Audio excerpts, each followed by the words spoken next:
Good evening. Our big story on the 23rd of May, we will know who will form the next government of India. Earlier in the evening, the Chief Election Commissioner announced what millions across the country were waiting to hear: the dates and details of the elections. And here's what we know. There'll be 7 phases. The elections begin on the 11th of April. The Model Code of Conduct comes into immediate effect. It's in effect right now. There will be 10 lakh polling stations this time, as against 9 lakh last time. VVPAT, or voter verifiable paper audit trail machines, will be used far more extensively than they've been used in the past.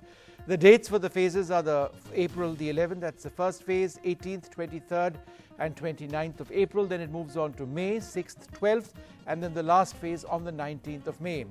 Critically, there will be no simultaneous assembly polls in Jammu and Kashmir. Interestingly, one Lok Sabha constituency in Jammu and Kashmir will see elections in 3 phases. That gives you an idea of just how tenuous things are in Jammu and Kashmir. We'll talk about that in a while. Candidates will have to give their social media accounts. The model code applies to social media content by political parties. We'll begin our discussion in just a few moments. Let's listen in first to what the Chief Election Commissioner had to say. First phase, 11th April. Second phase, 18th April. Third phase, 23rd April. Fourth phase, 29th April. Fifth phase, 6th May. Sixth phase, 12th May. Phase 7, 19th May. And all countings, 23rd May. VVPATs will be used with EVM at all polling stations in this election. Adequate number of both have been made available for smooth conduct of elections. The ballot units already reached the destination as per requirement, 23.3 lakhs. The control unit, 16.35 lakhs, and VVPATs, 17.4 lakhs. This also includes, by the way, reserve units, because as per the SOP, for example, if the control unit starts malfunctioning, then entire thing is changed. But if the VVPAT stops malfunctions, VVPAT is changed, something like that. And these are details. So accordingly, the requirement as well as the reserves have been worked out. The Commission has specified elaborate standard operating procedures for EVMs and VVPATs, including FLC, mock poll, 2-stage randomization, mandatory VVPAT slip count in one randomly selected polling station per assembly segment. There are very stringent security and administrative protocols related to the machines, including their storage movement, usage, as well as handling reserve and VVPATs. In fact, after these 4 or 5 anecdotal incidents of the last 5 poll-gone states, new, fresh SOPs have been issued for making the last mile transportation, even of the reserve EVMs, very, very stringent and rigid, including the putting of monitoring by GPS, etc. For the first time, the social media will be monitored by the Election Commission, and even anything posted on it will also amount to violation of model code. And secondly, what happens is during the silent period of 48 hours, where there is no campaigning takes place, social media used to go ahead and do whatever they like. Now, everything will be under control. If anyone violates, action will be taken. This is the most important part. And second, another important point as far as the paper trail is concerned, right now, only one booth in one constituency is being taken out VVPAT. It will be tallied with the EVM machines. Right now, what will happen, since counting as 23rd, the Election Commission is awaiting a report from the Indian Statistical Institute, which will be submitted to them soon. So that will decide whether there will be more VVPAT machines counting. That paper counting will be tallied with the EVM.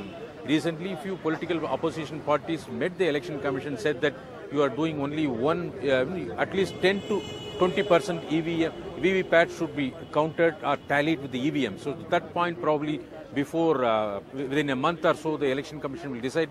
That will be applied on 23rd when the counting starts on May 23rd. So these are the key points. Social media probably is the first time. Well, lots of important points, in fact, by the Election Commission today.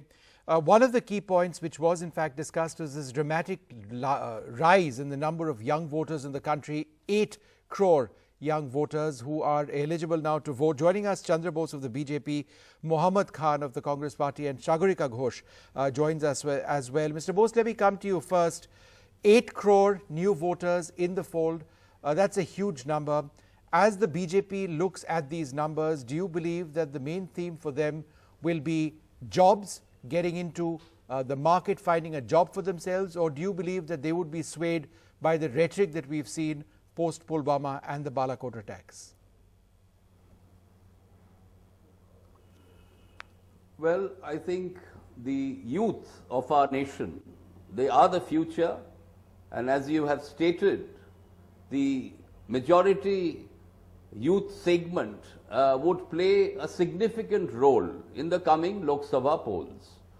Yes, the Balakot strike, that India has taken a very strong stand against terrorism, against the terror state, that would certainly count.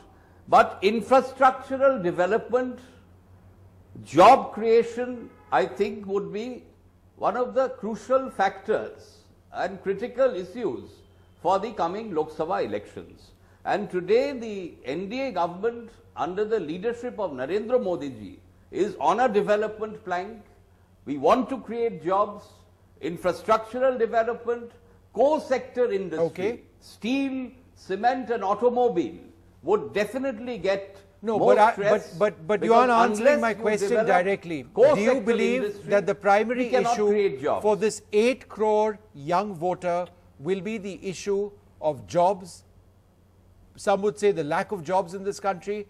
Or do you believe that they would be responding to sentiment that's been created post the Pulwama terror attack and certainly post the Balakot attack? I think we cannot single out the issues. It would be a collection of issues. It would be the strong stand taken by the central government against terrorism.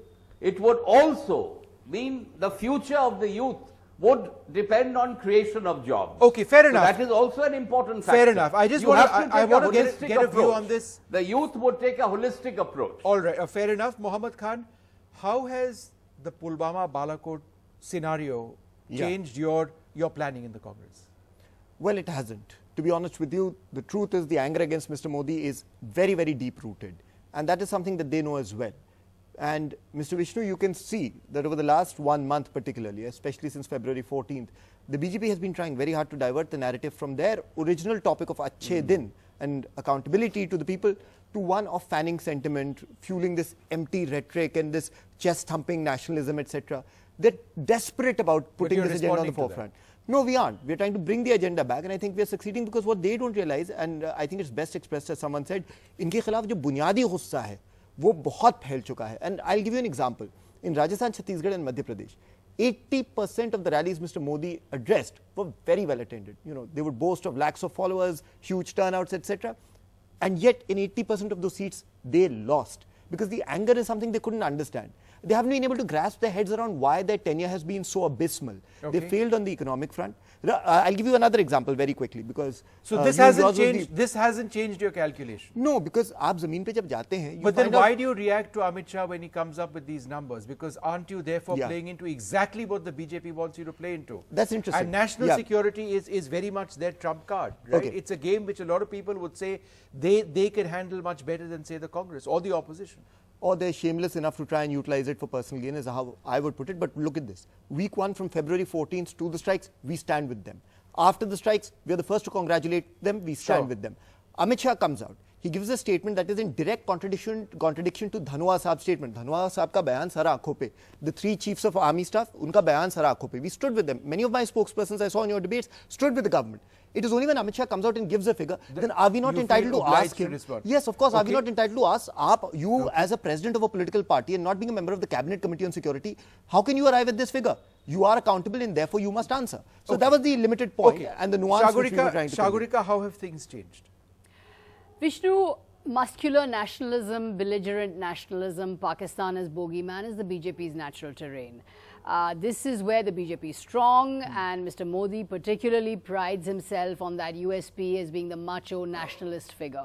Now, I think the Congress is weak on nationalism. It is a little bit boxed in. It is much more of a centrist position on belligerent nationalism. Remember, Rahul Gandhi said "Khoon ki dalali" after surgical strikes of 2016. That got him into trouble. So the Congress is slightly on weaker ground. It's a little bit boxed in. Now, I think what this means for the larger political picture is that Mr. Modi, with his charisma, with his massive party machinery, plus Pulwama Balakot, which may be an X factor at the moment, but it is a plus Pulwama Balakot, facing the opposition, which at the moment, Vishnu, from my point of view as a political observer, is looking very disunited. The only thing that can defeat or can even come close to matching Mr. Modi plus Pulwama Balakot would be arithmetic, would be alliances. You know, as I said on the previous program, Milo ya Maro. So, I mean, you have to get into alliances. On things being, you know, last second, post-poll, the pre-poll scenario is fairly disastrous, even now? Well, Vishnuji, Ghulam Nabi Azad Sahab has already been asked this question and he's answered it. There can be no compulsion in coalition politics. We greatly esteem our friends in the Samajwadi and the Baspa. They are our friends. But they aren't. But if they don't want to come together, in terms of an alliance, that's fine. And I think that's good in a healthy democracy. No, I don't think so. I don't think so, because something wonderful has happened over the last month. The Congress, which had, I would say, been less than energized, has suddenly come alive in UP. And I think whatever the results, Mr. Modi will no longer be an alternative. As our friends in the Samajwadi have said earlier today, 23 May, BJP gai. Okay, we'll have to wait and see if you're getting ahead of yourself. But Mr. Bose, another important point that the Chief Election Commissioner spoke about, and this is critical in the way that modern India deals with elections, and certainly the BJP, is social media. He says there has to be a clampdown on fake news. He says that there's going to be monitoring of social media. He says there'll be stringent action if this is a violation. The last elections, a lot of people said, was a WhatsApp election, which the BJP did extremely well on. Do you believe that these additional checks, which apparently will exist from here onwards, will affect the manner in which you can spread your narrative? Yes, I think it is very important. You see, I believe in freedom of expression, freedom of speech. I am a rights activist myself. But I think social media, there is no holds barred. I think there has to be some restriction and some kind of discipline maintained in the social media of expressing yourself. But that's primarily so I think this is a very welcome move. In terms of the hate, in terms of the BJP's IT cell, in terms of some of the messages out there, in terms of targeting communities, a lot of people would say that that has specifically to do with the BJP. This isn't to say that the Congress is absolutely clean on this front, but the BJP and a lot of the hate generated on WhatsApp and online comes from your Twitter handles, for example. What I'm suggesting is that needs to not end. necessarily. Not necessarily. I think this is irrespective of a political party. Let's not single out any political party as such. I think cutting across political parties, there has to be a discipline maintained, a restriction on what you can say and what you cannot say. Okay. I think this is a good move. Now I am not trying to say that the Congress is irresponsible in the social media. I think sometimes these lapses are there committed by all political parties and leaders. So that is lapses, a discipline. that's an interesting way of I think it's a phrasing welcome move. Okay. Mohammed, you've committed lapses on this front. Here's a very simple, straightforward challenge to Mr. Bose and his colleagues. I will show you 5 handles on Twitter who resort to the worst abuses against minorities, women, Dalits, and you know what they all have in common? They're blessed to be followed by the Prime Minister. Show me one comparable example in the Congress. One. I'm asking you for one. I'll give you 5, and I'll start with 5. And here's the other thing.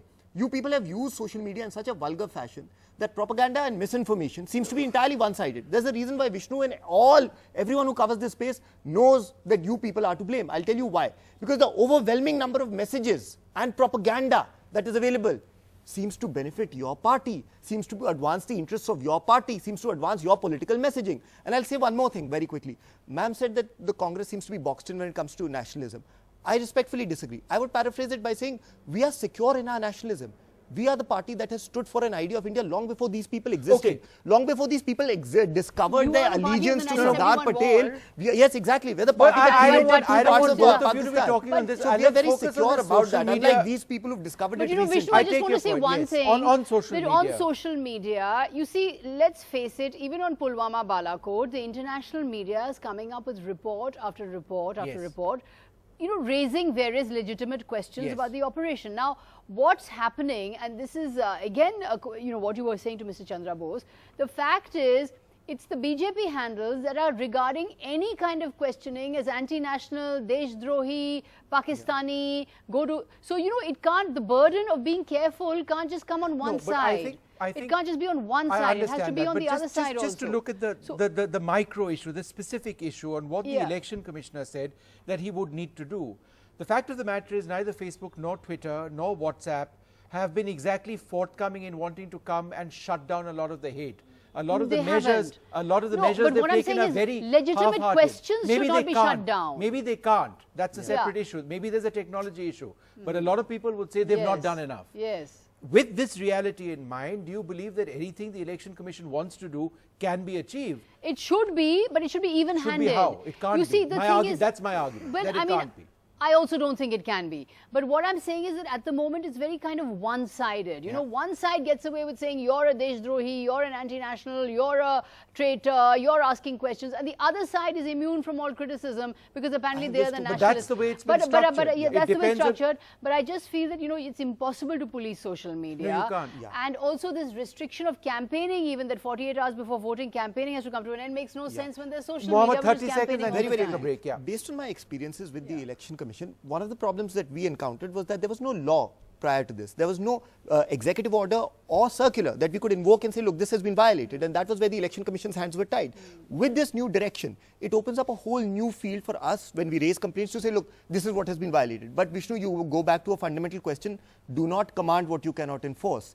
Now, how they'll enforce this is something that's very important. But It's a big mystery. आप एक मिसाल बना दो. That's what happens, right? आप एक को पकड़ के मिसाल बना दो. Make an example out of one person or 10 accounts, and I promise you the rest will follow. All The right, impunity comes from a lack of we need policing. to take a short break, but the misuse of social media, fake news, is a huge concern in this country. Quite besides the political rhetoric, it actually costs people their lives. We've seen what these hate messages can result in.